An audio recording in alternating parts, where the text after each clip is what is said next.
Saudara, kedekatan antara Prabowo di Gerindra, Mega di PDIP, dan kini Jokowi di PSI memang bukan rahasia lagi. Prabowo akrab baik dengan PDIP maupun Jokowi. Tetapi hubungan politik antara Jokowi dan Mega hingga kini masih renggang usai pecah kongsi pada Pilpres 2024. Dan sampai saat ini PDIP belum juga memutuskan bergabung ke dalam koalisi pemerintahan. Benarkah Jokowi yang mendukung PSI jadi penghalang koalisi PDIP ke pemerintahan? Pagi ini kita akan bahas dengan sejumlah narasumber, diantaranya politisi PDIP yang juga anggota DPR fraksi PD Perjuangan Andreas Hugo Parera. Selamat pagi Bang Hugo. Selamat pagi Mario. Terima kasih Bang sudah bergabung. Politisi Partai Gerindra Hendarsam Marantoko yang ada di studio. Selamat pagi Bang Hendarsam. Pagi Mario. Terima kasih semuanya. Bang Hugo. Dan juga Direktur Eksekutif Indikator Politik Indonesia Burhanuddin Mutawi. Mas Burhan, selamat pagi. Pagi Mario, pagi Mas Andreas. Selamat pagi Bapak, terima kasih sudah bergabung di Dialog Sapa Indonesia pagi hari ini. Saya ke Bang Hendarsam dulu. Bang Hendarsam, bagaimana Anda melihat kakak adik Bang? Tapi kan ini sebenarnya yang jadi pembicaraan satu hari sebelumnya mesra-mesra dengan Pak Jokowi di Solo. Besoknya tiba-tiba bilang kakak adik di depan Mbak Puan. Anggapan Anda? Kita mulai dari mana dulu ya? Dari kakak adiknya dulu ya. Kakak adik itu saya sudah beberapa kali menyampaikan, sebelum Pak Prabowo juga menyampaikan bahwa kakak adik itu bisa dilihat dari beberapa variabel. Sebenarnya ada 3 variabel yang bisa kita lihat. Adalah bahwa PDIP dan Gerindra itu mempunyai kesamaan ideologi ya, nasionalisme, kerakyatan. Nah ini yang merupakan sesuatu hal yang bagi kedua belah pihak, bagi Pak Prabowo dan Bu Mega, bagi PDIP dan Gerindra itu sendiri, itu menjadi sesuatu hal yang merekatkan. Jadi terlepas dari adanya perbedaan posisi ya, perbedaan posisi, hal tersebut tentunya mempermudah bagi PDIP dan Gerindra untuk kemudian mempunyai satu ide dan gagasan terhadap bangsa ini. Nah itu yang pertama. Yang kedua juga milestone-nya ya, kalau kita lihat ke belakang, Pak Prabowo dengan Bu Mega pernah bersama-sama berpasangan. Historinya panjang ya? Historinya panjang, 2009. Dan yang ketiga hubungan pribadi antara kedua belah pihak. Makanya saya katakan bukan hanya PDIP dan Gerindra yang kakak adik ya, secara politik Pak Prabowo dan Bu Mega ini memang kakak adik di politik ya, di politik tidak sedarah tapi seideologi. Dan itu, nah makanya kalau kita bisa lihat ya dari outlook dan cara berpikir Pak Prabowo itu sangat Soekarno sekali kan gitu kan, dari sisi nasionalismenya, tapi dari sisi ekonomi beliau menganut paham Pak Sumitro. Jadi ini Pak Prabowo ini adalah, saya anggap adalah gabungan dari Bung Karno dan Prof Sumitro. Oke, kalau misalkan dengan PDIP kakak adik dengan Pak Jokowi, ya saya rasa kan itu sama juga ya. Beliau adalah kakak adik juga, Mas. Ya saya susah mencari frasa yang tepat untuk itu, nanti Prof Burhan yang ngomong lah. Ya kan? Jadi saya melihatnya bahwa beliau ingin menjaga hubungan dengan semua pihak, bahwa sebagai seorang pemimpin negara beliau harus berada di tempat sebagai kepala negara bagi semua pihak, sebagai semua elemen bangsa, bagi semua tokoh. Oleh karena itu menjalin komunikasi, menjalin hubungan baik bagi Pak Prabowo itu sangat penting, ya kan, tentunya terlepas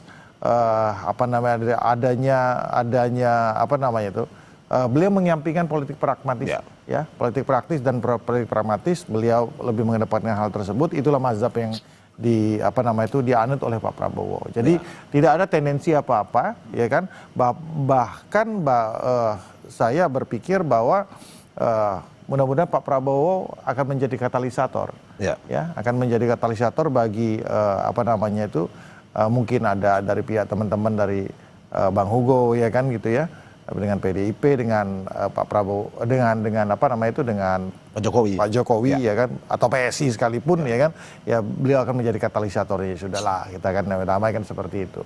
Jadi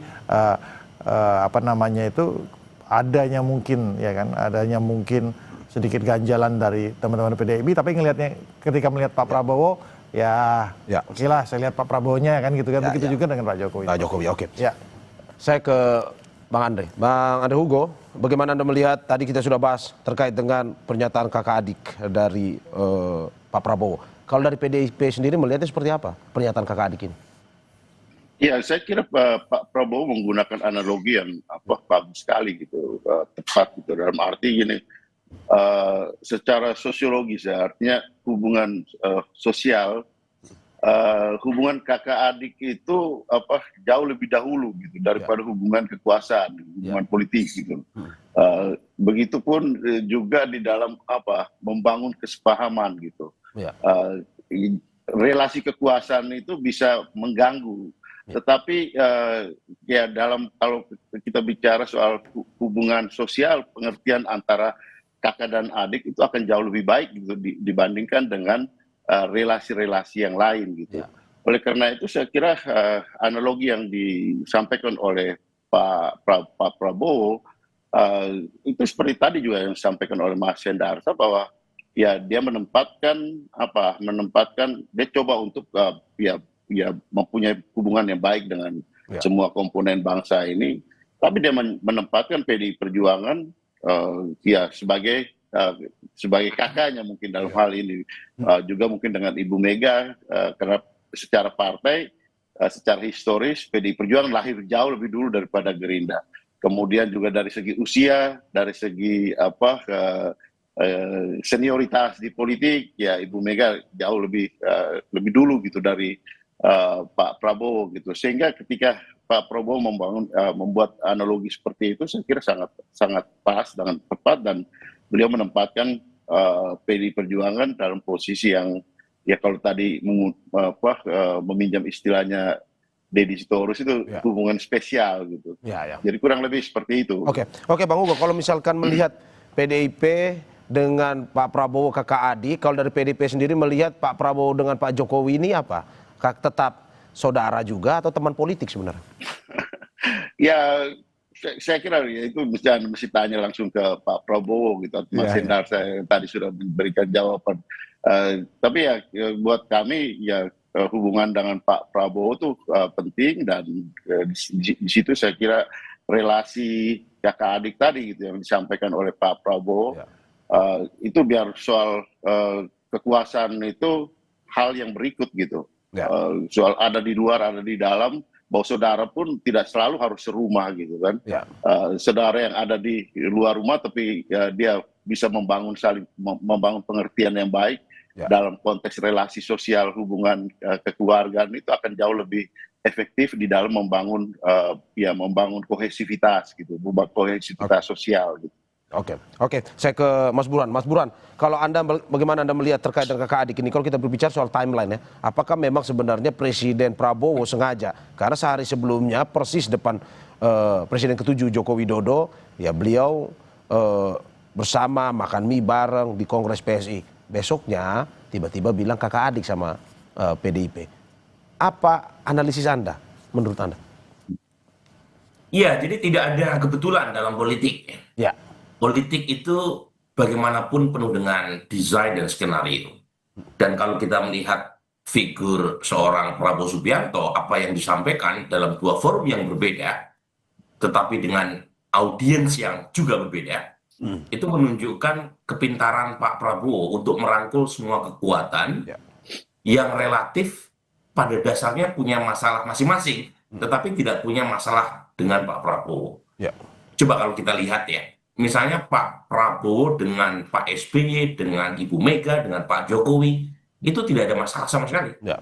Tetapi antara Pak SBY dengan Ibu Mega itu masih ada masa lalu ya, sejak tahun 2004. Kemudian Pak Jokowi dengan Ibu Mega juga masih ada masalah yang tersisa sejak 2024 gitu. Tapi ketiganya, para dewa ini, itu tidak ada masalah sama sekali dengan Pak Prabowo. Dan Pak Prabowo menunjukkan dengan sangat cantik untuk berbagi perhatian kepada ketiganya. Pak Prabowo tidak punya keberatan sama sekali untuk datang ke Teguh Umar menemui Ibu Mega, untuk datang ke Pacitan atau ke Cikeas untuk bertemu dengan Pak SBY, dan tidak ada keberatan sama sekali juga untuk datang menemui Pak Jokowi beberapa kali. Jadi lagi-lagi ini kepintaran Pak Prabowo yang menunjukkan sekali lagi pada tingkat elit itu sama sekali tidak ada isu buat Pak Prabowo untuk mendapatkan dukungan dari berbagai macam pihak. Berarti analisis Anda Mas Burhan bukan berarti bahwa Pak Prabowo sebenarnya ingin lebih dekat ke PDIP dan juga Bu Megawati, bukan seperti itu ya. Tetapi memang ingin mendamaikan siapapun yang mungkin saat ini masih dalam konflik histori sebenarnya. Bukan kalau yang kedua itu kan tujuan minimal ya. Ya. Tetapi yang pertama, dalam diri Pak Prabowo sebenarnya ada semacam kalkulasi politik untuk terus-menerus memasukkan PD Perjuangan dalam skenario kabinetnya. Jadi karena Pak Prabowo kan figur yang pengen merangkul semua kekuatan di dalam. Saya punya kritik ya terhadap pendekatan semacam ini karena akan melemahkan checks and balances dan melupakan parlemen sebagai salah satu kekuatan penting buat kontrol kekuasaan. Tetapi sikap Pak Prabowo itu dari dulu seperti itu. Jadi pengen merangkul semua pihak termasuk yang kalah untuk masuk ke dalam. Cuma dia pernyataan terakhir Pak Prabowo di depan Mbak Puan itu menyisakan kesan bahwa sampai sekarang tujuan itu belum tercapai. Kan kata-katanya adalah nggak apa-apa di luar untuk kontrol kekuasaan, tapi tetap sedulur. Artinya persis seperti yang selama ini Bung Andreas Hugo sampaikan bahwa sikap PD Perjuangan itu sebagai mitra strategis, sebagai kekuatan oposisi, tetapi tidak oposisional konfrontatif ya melawan kekuasaan. Kira-kira itu minimal. Sebelum saya ke Mas Endarsam, Mas Burhan terakhir, kalau pada akhirnya tujuan Pak Prabowo ini tidak terjadi, tidak realistis, hitung-hitungan politiknya ambil Ibu Mega atau ambil Pak Jokowi? Begini ya, kalau Pak Prabowo kan tadi maunya dua-duanya. Cuma masalahnya adalah antara keluarga besar PD Perjuangan dengan Pak Jokowi kan masih ada residu yang belum selesai. Nah, kalau misalnya Ibu Mega atau PD Perjuangan keberatan karena masih ada jejak Pak Jokowi di kekuasaan Pak Prabowo, yaitu masalahnya bukan di Pak Prabowo, berarti kembali ke PD Perjuangan apakah keberatan atau tidak untuk berdampingan dengan Pak Jokowi dan gengnya. Nah, kira-kira begitu. Jadi masalahnya sekarang kembali ke PD Perjuangan. Bersedia atau tidak, kalaupun toh misalnya masuk ke dalam pemerintahan, itu berdampingan dengan kekuatan yang mendukung Pak Jokowi yang notabene sekarang menjadi bagian dari kekuatan Pak Prabowo juga. Demikian juga kembali ke Pak Jokowi, keberatan atau tidak kalau misalnya PD Perjuangan bergabung. Jadi kalau menurut saya sih dari tiga itu sekarang tinggal kembali ke Bang Andreas.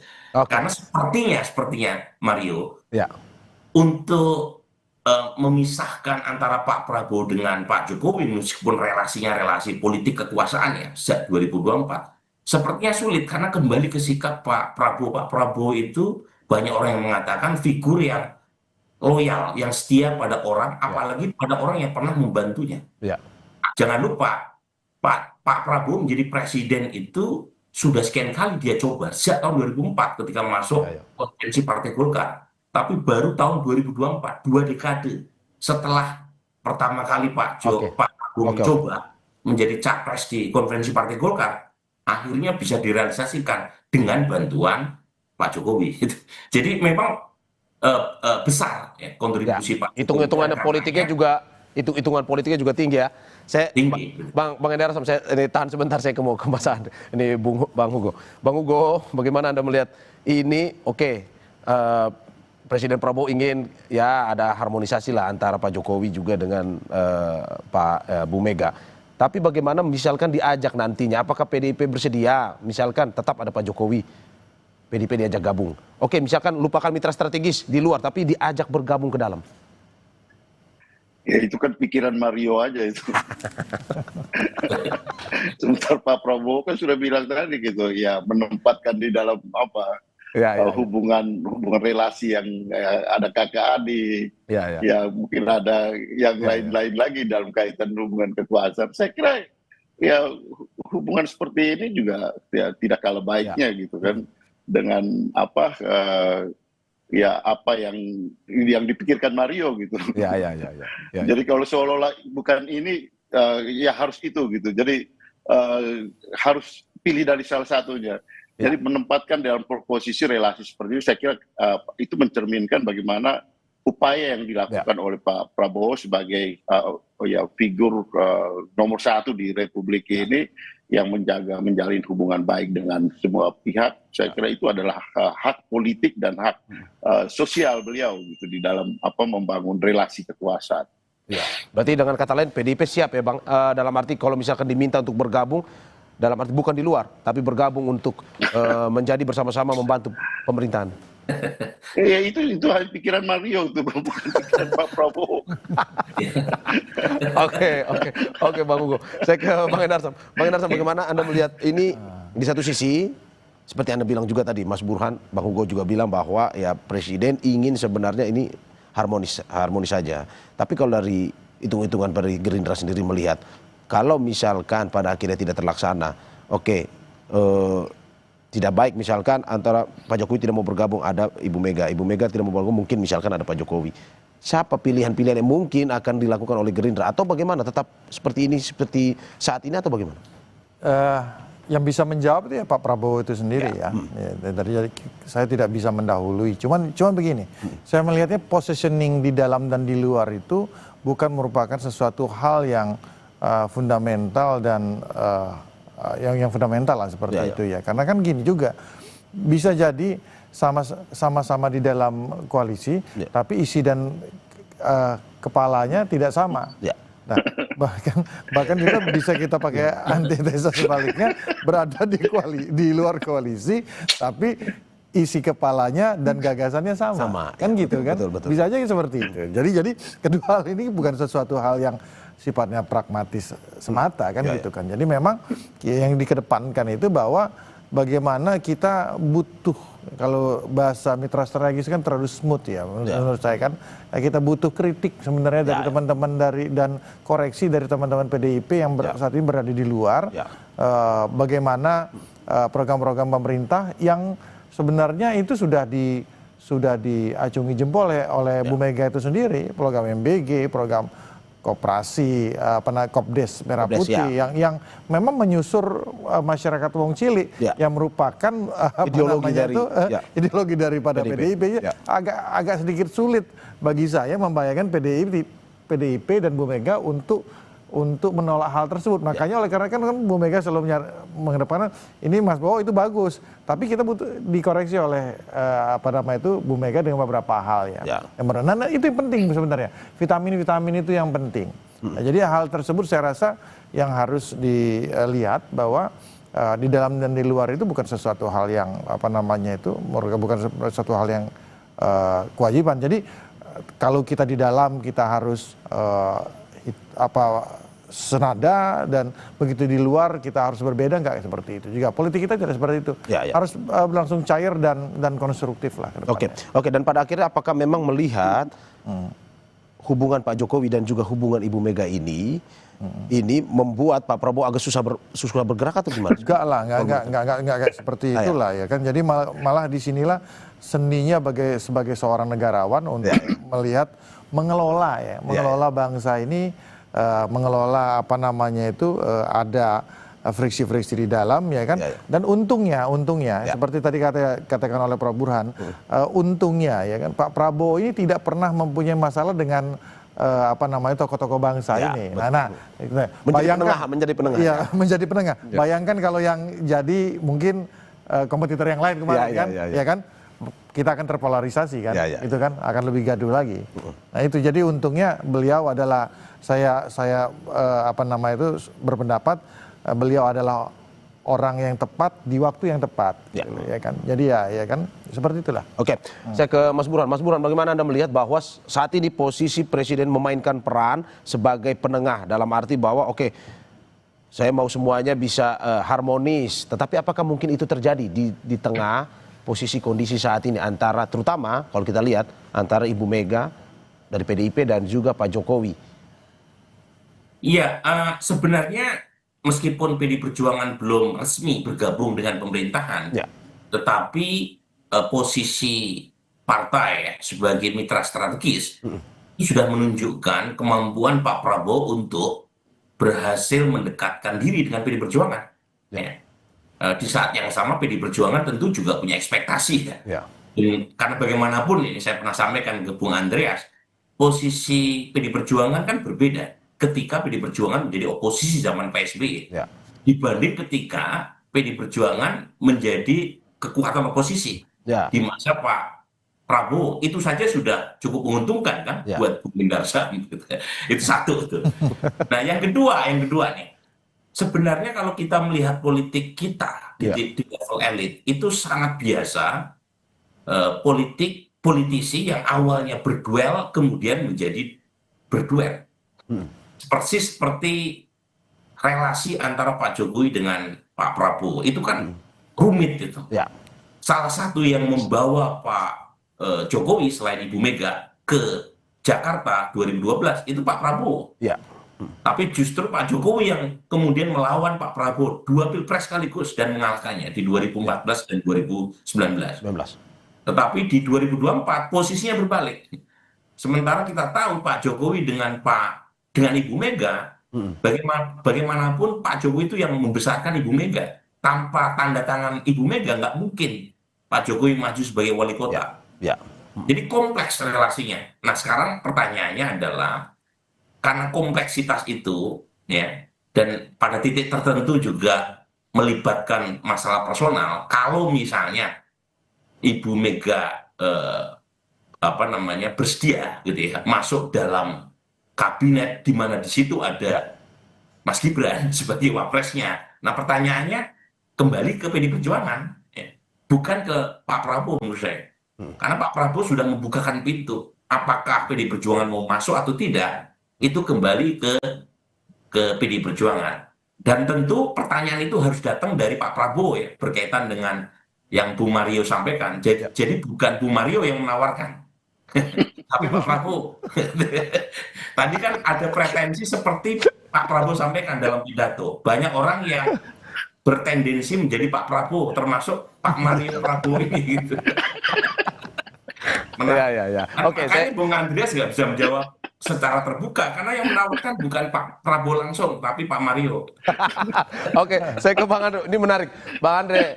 Bagaimana pada akhirnya melihat potensi kalau misalkan ini Pak Presiden Prabowo menjadi penengah? Apakah mungkin ke depan hubungan Presiden ke-7 Jokowi dan juga Presiden ke-5 Ibu Megawati akan baik-baik saja nantinya? Tapi sebelum Anda menjawab, kita saksikan jeda berikut.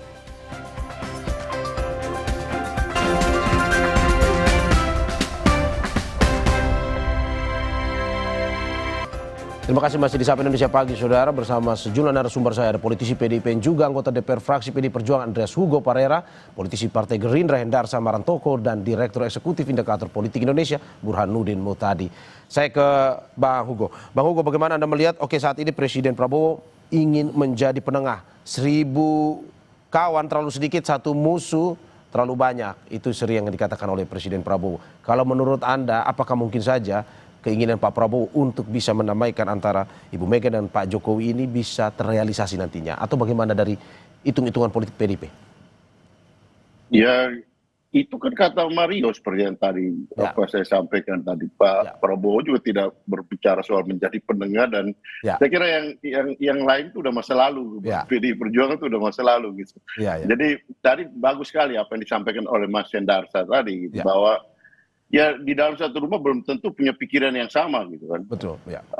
Dan saya kira di luar terus kemudian mengingatkan saudara yang ada di dalam. Saya kira itu penting gitu untuk Pak Prabowo juga gitu. Karena tadi kita lihat ini di dalam relasi kekuasaan ini kita harus benar-benar juga berhitung gitu, bahwa apalagi dengan melihat kalau tadi menganalisa karakter dari tokoh-tokoh politik ini kan sudah bisa kelihatan juga, sudah bisa terbaca gitu. Jadi kalau Pak Prabowo menempatkan posisi yang menganggap PDI Perjuangan sebagai keluarga, sebagai kakak, dan kemudian ada di luar dan kemudian saling mengingatkan, itu juga bukan hal yang buruk. Oleh karena itu di dalam mengkombinasikan antara relasi sosial kekeluargaan dengan relasi politik ini, saya kira ya itu yang diambil oleh Pak Prabowo selama ini. Ini kalau kita menganalisa, tapi saya berbeda pandangan dengan Mario yang tadi, Pak Mario Prabowo tadi Pak Mas Burhan sampaikan ini, yang seolah-olah menghendaki bahwa harus seperti ini. Bukan itu kan, ini Pak Prabowo sudah menyampaikan seperti itu, Pak Mario. Ya, oke. Oke, saya ke Bang Enarto. Bang, bagaimana Anda melihat bahwa hitung-hitungan, apalagi sekarang posisinya Pak Jokowi ini sudah ya dikait-kaitkan dengan PSI. Menurut Anda ini menjadi ya sebuah hal sulit pada akhirnya ke depan Pak Prabowo untuk ya ini ada Bu Mega, ada Pak Jokowi bisa bersatu bersama, ataukah mungkin ini masih terus digaungkan untuk nantinya kita melihat ke depan harmonisasi untuk misalkan 2029 atau gimana? Politik saya rasa tidak tidak sepragmatis itu seharusnya. Okay. Dan Pak Prabowo menganut azas bahwa kepentingan pribadi itu harus dikesampingkan, ya kan. No hard feeling tentang masalah itu, kepentingan bangsa harus dikedepankan. Bahwa kalau kita melihat catatan saat ini, Mas Mario, kita lihat kurang lebih 8 bulan pemerintahan Pak Prabowo sangat kondusif sekali, ya kan? Tingkat approval rating beliau 82%, ya kan, sangat tinggi sepanjang sejarah Indonesia. Bagaimana kalau kita lihat di pemerintahan awal Pak Jokowi, ya kan, itu sangat chaos sekali. Pak SBY juga seperti itu. Jadi beliau saya rasa kan mempunyai suatu kemampuan yang cukup untuk mengelola dinamika yang terjadi selama ini. Dan itulah yang diperlukan oleh seorang kepala negara.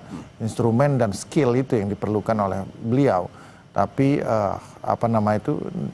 tentunya dengan niat yang tulus bahwa udah nanti kalau masalah hitung-hitungan politik ke depan itu tidak, bahwa beliau ingin menjaga hubungan dengan semua pihak. Di satu segmen dan satu acara beliau mengatakan bahwa beliau adalah seorang yang beliau adalah seorang marhaen, ya kan. Di satu sisi kemudian beliau dengan Pak Jokowi juga mensupport, ya kan, berdirinya PSI kan, seperti itu kan sesuatu dua hal yang menurut saya sangat bijak.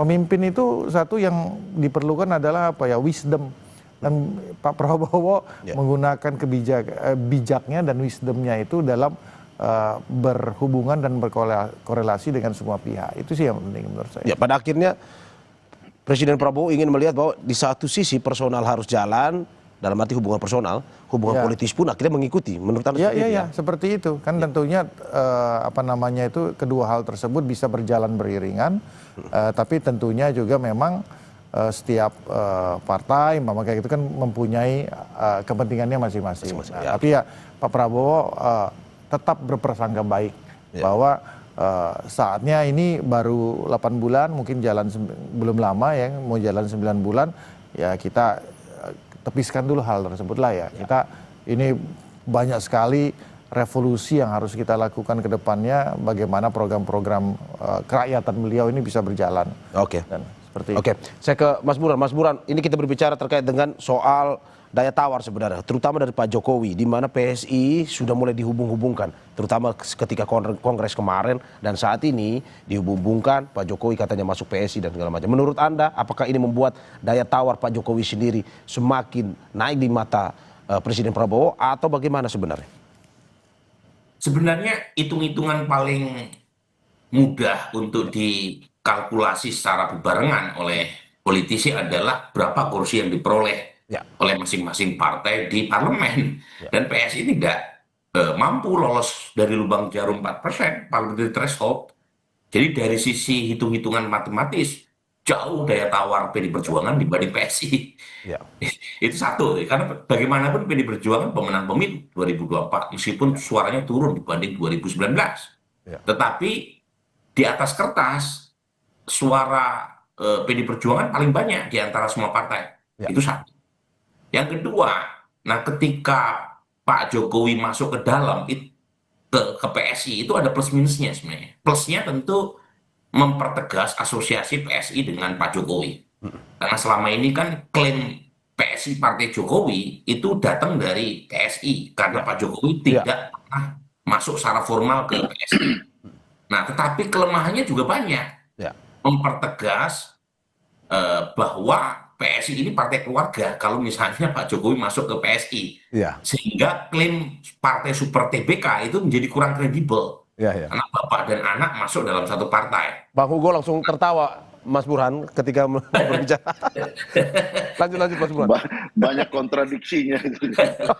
Jadi menurut saya daya tawar Pak Jokowi itu bukan hitung-hitungan matematis berapa kursi di DPR, karena Pak Jokowi setelah dipecat sama Bung Andreas ini nggak punya partai.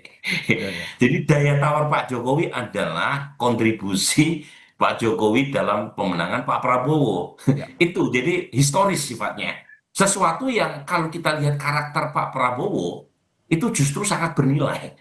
Oke, berarti bukan untuk 2029 sebenarnya Mas Burhan ya? Bukan untuk perhitungan 2029 Pak Jokowi ini, tapi lebih ke historis membantu pemenangan Pak Presiden. Iya. Oke. Historis, Bung Mario. Jadi karena tadi saya sampaikan, coba lihat orang yang berada di sekitar Pak Prabowo itu orang-orang lama yang setia, karena Pak Prabowo menyantuni mereka semua kan. Iya. Oke, berarti Mas Burhan, Anda mau bilang bahwa Pak Jokowi yang tadi turut berjasa gitu ya, mengantarkan Pak Prabowo sebagai orang nomor satu, pasti punya perasaan untuk tetap menjaga hubungan baik dengan orang yang pernah punya kontribusi besar. Gitu. Ini bukan hitung-hitungan matematis sama sekali, bukan, tapi lebih ke persoalan karakter mungkin ya, Pak Prabowo seperti itu. Oke, Mas Burhan, berarti Anda mau bilang bahwa kalau hitung-hitungan politisnya lebih baik menggandeng PDI untuk 2029 ketimbang PSI dan Pak Jokowi. Nah, jadi Bung Mario ini logikanya tuh dalam politik nggak seperti itu. Jadi bukan either or namanya ya, bukan ini berarti yang lain tidak, bukan kayak begitu. Dalam politik itu bukan either or, tetapi dua-duanya kalau bisa. Kalau bisa semuanya lah. Oke. Gitu.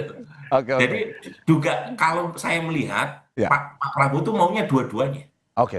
Bukan salah satu di antara keduanya. Dua-duanya kalau bisa masuk gitu. Tapi apakah Anda melihat, dua-duanya, kalau kita melihat kan lebih ke soal bagaimana mungkin hitung-hitungannya, apakah mungkin bisa dua-duanya melihat kondisi saat ini. Makanya tadi saya tanya apakah lebih baik mana hitung-hitungannya untuk 2029 sebenarnya, kalau tidak dua-duanya. Nah, kalau tidak dua-duanya kan seperti sekarang, kondisi status quo, PDI Perjuangan dianggap dan menganggap diri sebagai mitra strategis. Dan itu secara langsung juga sudah cukup menguntungkan buat Pak Prabowo. Ya, seperti kata Pak Prabowo sendiri, menjadi koreksi tapi tetap sebagai sedulur, hubungannya kakak adik. Itu persis tuh relasi antara Pak Prabowo dengan PDI Perjuangan hari ini. Jadi kalau misalnya tidak harus masuk ke dalam, relasi sebagai mitra strategis itu secara politis sudah cukup sudah cukup menguntungkan ya buat Pak Prabowo. Oke, Mas Burhan. Ini menarik. Saya ke Bang Hugo. Bang Hugo, bagaimana Anda melihat bahwa saat ini PSI, tadi kalau hitung-hitungannya PSI dihubung-hubungkan dengan Pak Jokowi. Apakah ini menjadi salah satu saingan juga buat PDI? Ya mungkin di atas kertas tadi, ya tidak sebenarnya. Tapi dengan adanya Pak Jokowi di PSI, apakah mungkin bisa menambah? Ya ini menjadi, ya hitung-hitungannya ya saya lihat ini saingan juga lah dari PDI. Atau gimana? Ya Mario masa nggak bisa membaca peta politik ini. Mario perlu lebih banyak belajar baca peta politik. Tadi sudah banyak dijelaskan oleh ini Mas Burhan tadi gitu. Lihat bagaimana konstelasi dan peta politiknya hari ini. Jadi ya saya tidak mau membahas yang soal yang partai yang lain yang nggak perlu dibahas gitu buat PDI Perjuangan. Tapi masalahnya kalau kita lihat bagaimana Pak Prabowo tadi gitu. Kalau Mario tadi Mas Burhan sampaikan bahwa lebih pada ya either or, kalau kita lihat Pak Prabowo sekarang lebih coba untuk catch all gitu, menangkap semua gitu, menangkap semua, dan saya kira dalam relasi sosial ini baik-baik saja, bagus dan sebagai presiden gitu kan. Tapi ya PDI Perjuangan tentu punya positioning sendiri gitu di dalam melihat politik hari ini dan bagaimana ke depan gitu. Bahwa perjalanan politik ke depan ini masih cukup banyak waktu gitu, 4 tahun lagi, dan kita bekerja bagaimana membenahi partai, soliditas partai hari ini, dan kemudian bagaimana melihat ke depan itu dinamika yang politik yang akan berjalan di dalam proses hari ini gitu. Saya kira Pak Prabowo sebagai politisi yang sangat matang dengan pengalaman yang segudang, ya tentu membutuhkan banyak kawan dan itu yang beliau lakukan selama ini dengan menempatkan terutama fokus dan konsentrasi pada pemerintahan. Dalam hal seperti itu saya kira kita punya pandangan yang sama untuk bagaimana menjaga dan membangun bangsa ini. Tetapi di dalam politik kan relasi kekuasaan yang saya katakan tadi, saya sependapat dengan ya Mas Hendarsa tadi gitu, bahwa meskipun serumah tapi belum tentu orang mempunyai pandangan yang sama gitu, pikiran yang sama. Dan saya kira disitulah tempatnya PDI Perjuangan untuk yang mengingatkan saudaranya kalau di dalam relasi sosial itu gitu, demi kepentingan bangsa dan negara ini. Itu jauh lebih penting daripada ketika kita bicara hanya dari kekuasaan dari hari ke hari. Dan semangat PDI Perjuangan adalah semangat melihat kepentingan nasional, kepentingan bangsa dan negara ini di atas kepentingan-kepentingan yang lebih bersifat kepentingan sesaat gitu. Hanya sekedar untuk ya dapat 1-2 kursi, kemudian di situ kita sudah mengatakan bahwa saya adalah pemenang dari proses ini. Saya kira bukan itu persoalannya, Mario. Oke, saya terakhir ke Bang Hendarsa. Bang, bagaimana Anda melihat bahwa ini bukan soal ya pragmatis tadi Anda bilang, bukan soal 1-2 kursi, tapi lebih ke soal bagaimana hubungan harmonis ini untuk sama-sama membangun bangsa. Tidak ada satu di sini tidak bisa ya ambil yang satu. Yang penting ya semua bisa merangkul. Menurut Anda bagaimana? Mungkin itu akan dilakukan oleh Pak Prabowo ke depan untuk terus berusaha, atau hitung-hitungannya seperti apa?